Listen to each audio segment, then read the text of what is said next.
Yo, what's up? Kamusta mga utol? So yun, ito na naman tayo. Panibagong araw, panibagong video. Tara, samahan nyo ako sa panibagong araw natin na to. At samahan nyo akong mag-grocery. Let's go. By the way mga utol, ako nga pala si Marco Dog, mga tasaga po. Alam nyo na kung sino to. At dahil walking distance lang ang grocery store, mall at iba pa sa aming tirahan dito sa Poland. So yun, naglakad ako papuntang Biedronka. At syempre dahil standard ang tao dito bago tumawid, syempre yan, pindutin mo muna yan bago ka tumawid at hintay mo hanggang green lights kasi marami sasakyan na mabilis, mga kamote ba. So yun, dito tayo sa Biedronka mga tol.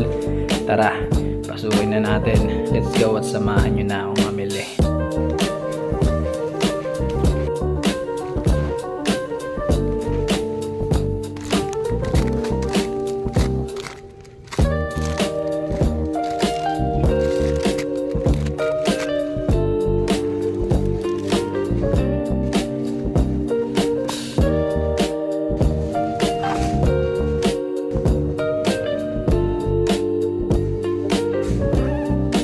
At nakatapos na ako mamili at magbayad mga tol. Tara, uwian na sa malakas na ulan ngayong araw. Let's go. So yun, walking distance na naman, nakakapagod pero okay lang kasi nakabili na tayo at wala nang labasan, all stock na yan for 1 month. So yun, nandito na ako sa bahay mga tol. See you in the next vlog. Let's go.